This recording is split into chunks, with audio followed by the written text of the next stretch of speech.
north wind howled fiercely. The northern climate was harsher than the south, the temperatures bitingly colder. Outside the city walls, everything was blanketed in silver. Amidst the towering snow-capped mountains, a black asphalt road snaked like a serpent. Standing outside the city, Zhang Yi gazed up at Xinjing City and said to Meng Yuanjun on the communicator, "I'm outside Xinjing City. Have your people come out." A long silence hung on the other end of the communicator. This was Meng Yuanjun's first dealings with Zhang Yi. Though he'd long heard of the chaos faction in the Jiangnan region pushing the path of survival to its extreme, witnessing it firsthand still left him utterly dumbfounded. "Dude, what's the deal? Even allies need to be wary these days?" He didn't know that Zhang Yi's steadiness was only one aspect. The other was his profound apprehension toward Guanlong Yue's abilities as Ho Tu. According to what Deng Shintong had once mentioned, Ho Tu's power was akin to a curse. Once she gathered all the fragments of a person's information, she could deliver a fatal strike. Even against monsters with far higher ability indexes than hers, this ability could execute kills across levels. Zhang Yi had to be cautious. Even if both sides were at peace now, future conflicts couldn't be ruled out. The warning from that attack was too terrifying. He wouldn't tolerate even the slightest potential threat to himself. "All right, I'll have them come see you immediately." Zhang Yi remained outside Xinjing City, not even approaching the city gates, waiting quietly for Dai Xing's arrival. Not long after, the gates of Xinjing City opened. Those alloy doors, even larger and heavier than those of Blizzard City, creaked open with a thunderous rumble. A large contingent emerged from the city, facing the morning sun. It was an extraordinary group. The moment they appeared, they seemed like divine soldiers descending from the heavens, radiating a dazzling brilliance. Over 30 individuals formed a distinct group. Though varying in height and build, and lacking rigid formation, they wore uniform dark blue combat uniforms. Emblazoned upon each chest were silver stars. The Xinjing region's mutant special forces unit, the 36 heavenly spirits, assembled in full. Standing before the 36 heavenly spirits, their leader wore a silver-white military overcoat. His face bore a gentle smile, yet his presence commanded awe.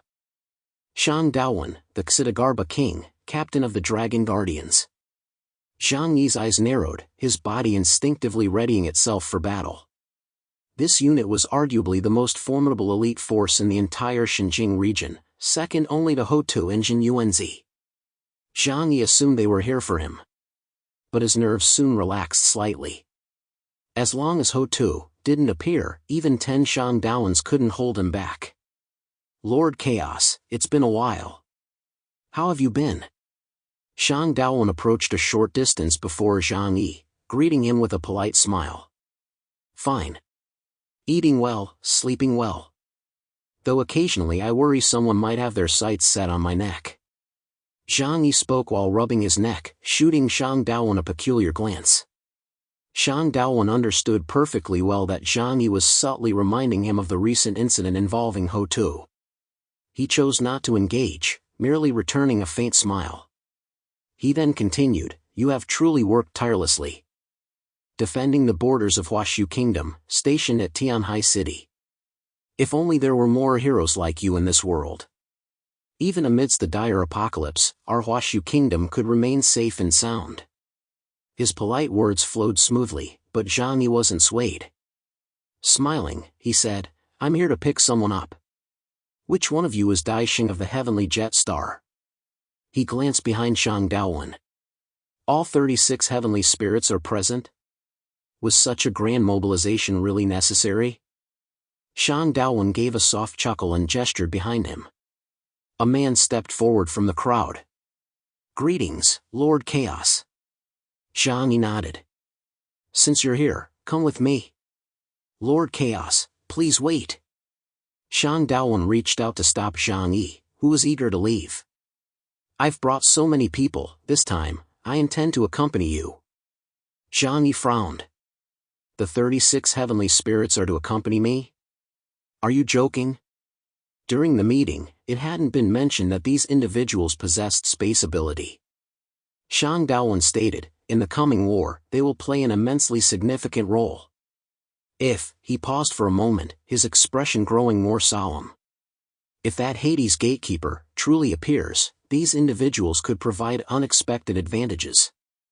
Therefore, they must accompany you to familiarize themselves with every potential battlefield. Zhang Yi was utterly astonished. The 36 individuals before him were all squad leader level, possessing considerable strength among mutants. But Zhang Yi, now an Epsilon-tier supernatural being at the level of the Black Chariot, didn't take Delta-tier beings particularly seriously. Except for special cases like Yang Xinxin, who possessed extremely rare abilities, most combat-oriented Delta-tier beings posed no real threat to an Epsilon. More people? The outcome would likely be the same. Shang Daowen merely smiled. You'll see for yourself then.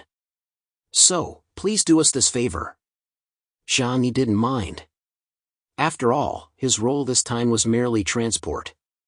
Carrying a few extra people wouldn't cost him much effort. Within the crowd, a woman with long black hair and gentle eyes spotted Zhang Yi. A flicker of joy appeared in her gaze. She lowered her head discreetly, her heart leaping at the thought of accompanying Zhang Yi to Tianhai City and seeing that man. Zhang Yi extended his hand, slicing open a massive dimensional gate in midair. He then addressed the group, "Follow my footsteps." With that, he stepped into the dimensional gate first. The 36 heavenly spirits immediately followed. The next moment they emerged from the dimensional gate, already 4 kilometers away. Zhang Yi continuously opened dimensional gates, using spatial power to enable them to float through the air. Within moments, they had left Xinjing City behind. This extraordinary ability left the 36 heavenly spirits utterly amazed. Zhang Yi then led them towards Snow Dragon City in the Qinling Mountains, a crucial strategic location. Upon arrival, Daixing raised his right hand. A silver starlight flickered at his fingertips, tracing a path through the air. Space rippled in layers beneath his fingers' motion, as if some mystical symbol were being etched into the void. The entire process took less than 2 seconds. Daixing then addressed Zhang Yi, "Lord Chaos, it's done." Zhang Yi had observed his entire operation. As a space ability mutant, he could naturally sense the changes occurring within the spatial node. Without a space ability, one would have no idea what transpired at that node. Yet Zhang Yi could sense the coordinates there. Zhang Yi merely said indifferently, "Very well, let's hurry to the next location. After all, we need to establish over 100 space coordinates across the entire nation." Zhang Yi reopened the dimensional gate. The next spatial node lay in Ghost Valley. Accompanied by the 36 heavenly spirits, Zhang Yi proceeded. At each location, aside from Daixing inscribing the spatial coordinates, the other mutants merely observed their surroundings without taking any further action. Zhang Yi kept a close watch on all of them, his curiosity deepening regarding Shang Daowen's words. Could even 36 captain-level mutants, combined, truly make any impact against someone at the level of the Hades Gatekeeper? Against ordinary white chariots, they might stand a chance. But recalling the Hades Gatekeeper's terrifying power, Zhang Yi shook his head, convinced it was impossible. At best, they could offer some support during combat. With Zhang Yi leading the way, the main force advanced with unparalleled efficiency. Had they relied on airplanes, crisscrossing the nation, it would have taken days to cover over 100 locations. But with Zhang Yi, everything could be completed in less than a day. However, a minor incident occurred in a coal-rich city within the northwest region. Daixing had just inscribed the space coordinates when, before they had traveled far, his expression suddenly changed. "My space coordinates have vanished." Zhang Yi glanced back at him. Daixing hurried forward to report, "Lord Chaos, my apologies. The coordinates I just inscribed have disappeared for some unknown reason." Zhang Yi's brow furrowed. Matters concerning the future war demand absolute precision. There can be no room for carelessness. Daixing paled slightly. Though Zhang Yi's tone wasn't particularly harsh, facing an entity of such stature, even the slightest hint of displeasure in Zhang Yi's gaze sent shivers down his spine. "It was my negligence. Might I be granted another chance?" Daixing looked at Zhang Yi with pleading eyes, terrified of punishment for wasting his time. Zhang Yi replied coolly, then return immediately.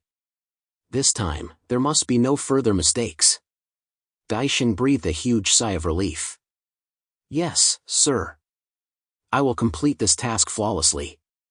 Zhang Yi turned to leave with the 36 heavenly spirits, but inwardly he thought, that spatial coordinate?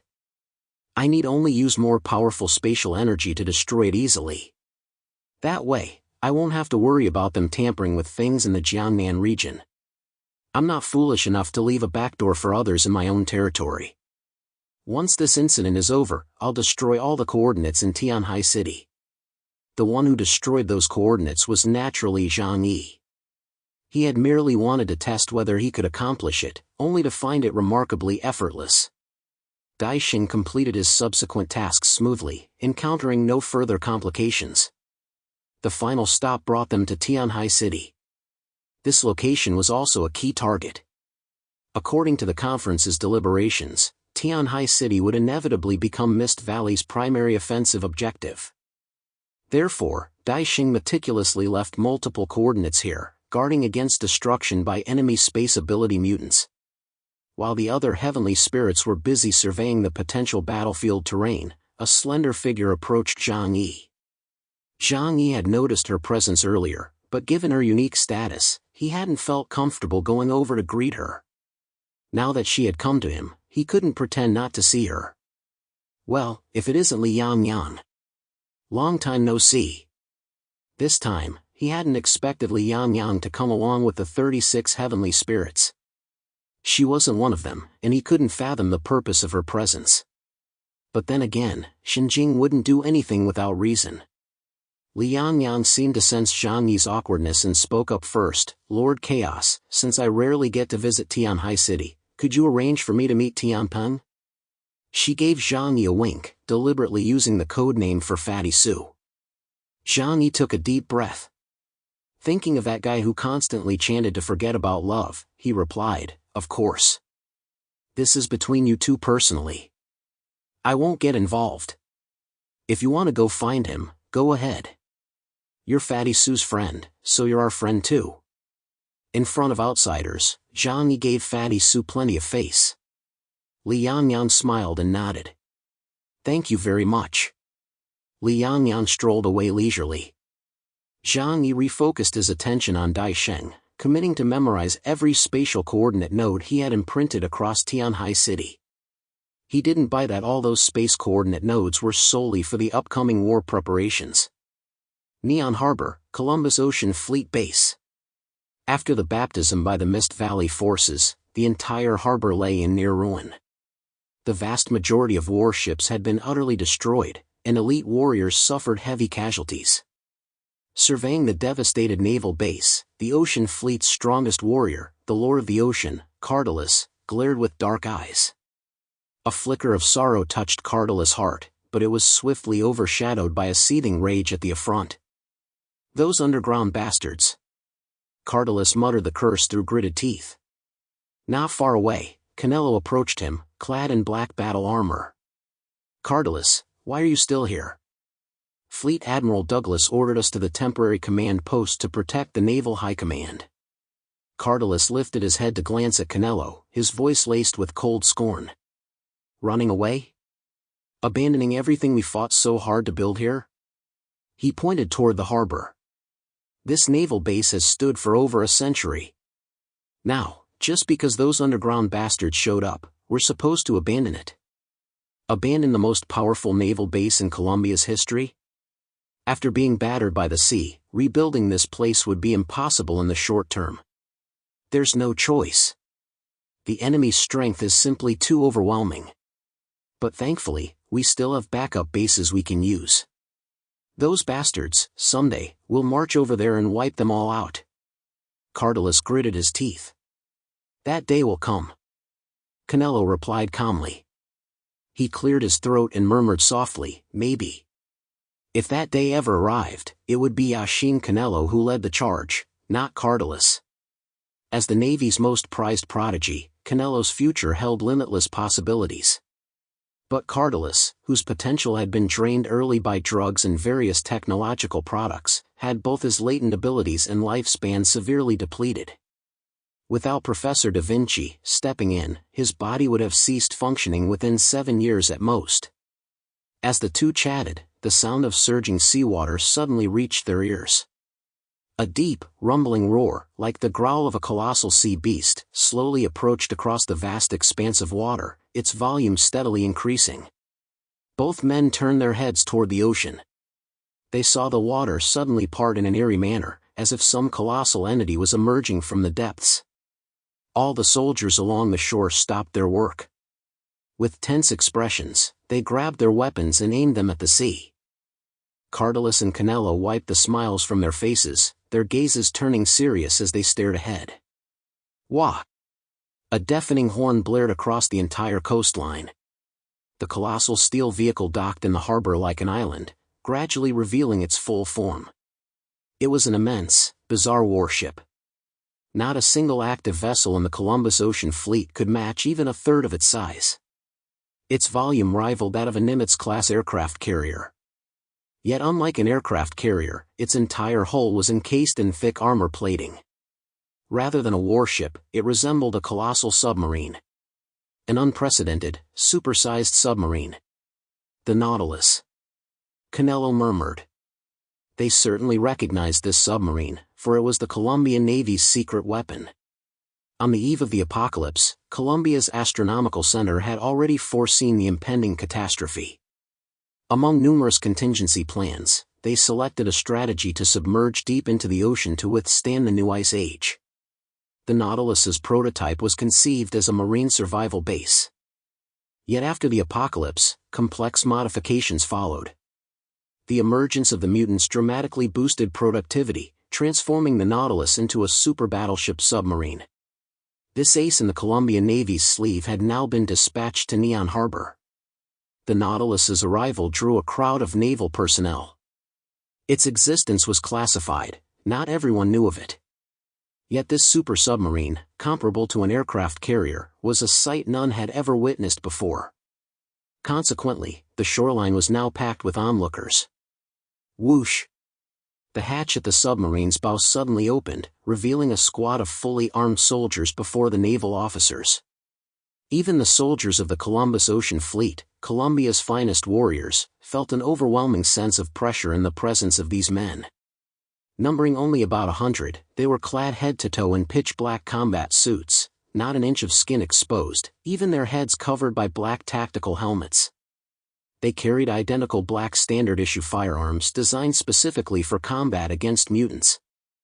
Black pistols were holstered at their waists, grenades hung from their chests, and sharp sailors' swords were sheathed on their thighs. Every pocket on their uniforms, large and small, was filled to capacity with all the combat supplies they might need. This was one of Colombia's most formidable special forces units, the Seawolves Commando. Even the sailors of the Ocean Fleet instinctively flinched at the sight of them. Seawolves Commando were the elite of the military elite. In the post-apocalypse, they stood as the cream of the crop among the mutants. Every Seawolves Commando possessed combat prowess equivalent to 1,000 men. Without considering specialized weaponry, these 100 men alone could annihilate a large military base. Nautilus and Canelo merely glanced at them before shifting their gaze behind. That Newton guy always likes to make a grand entrance. It's so annoying. Nautilus leaned close to Canelo's ear and whispered, "What I hate most is that poker face of his, makes you want to punch him in the face." His words had barely faded when the Seawolves Commando split apart from the center, forming a neat formation to clear a path. From within the Nautilus's hull, a pair of black combat boots stepped onto the alloy floor, advancing toward Nautilus and the others. A tall, lean man emerged, clad in a custom black combat suit and wearing green-tinted tactical goggles over his eyes. His slender face was pale, giving him an almost sickly appearance. Standing nearly 2 meters tall, he exuded a natural sense of intimidation. His right hand gripped a bizarrely shaped hand cannon, its barrel thick and longer than half his body. Twisted, pipe-like patterns ran along the weapon's surface, the central section translucent while both ends were jet black. As the man moved, the cannon pulsed with a faint, almost living rhythm.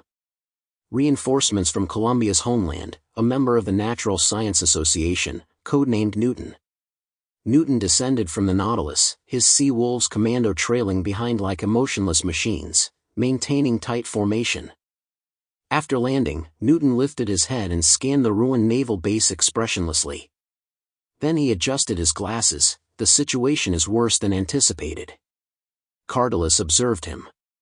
Those we encountered possessed considerable strength. While I could hold off their leader, I couldn't prevent their destruction of the harbor base. Newton replied coldly, "We've analyzed this conflict and the power demonstrated by the underground civilization of Star Island. Given the underground creatures' lack of adaptation to the surface world, their military operations can only be sustained briefly. Even so, their demonstrated strength is sufficient to challenge any major power on the planet. Their primary target this time is Hwashu Kingdom, not you. Otherwise, the ocean fleet would have ceased to exist."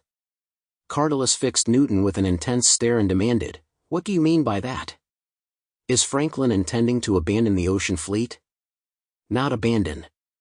But rebuilding naval bases in surrounding waters before fully understanding the Star Island underground civilization's strength is pointless."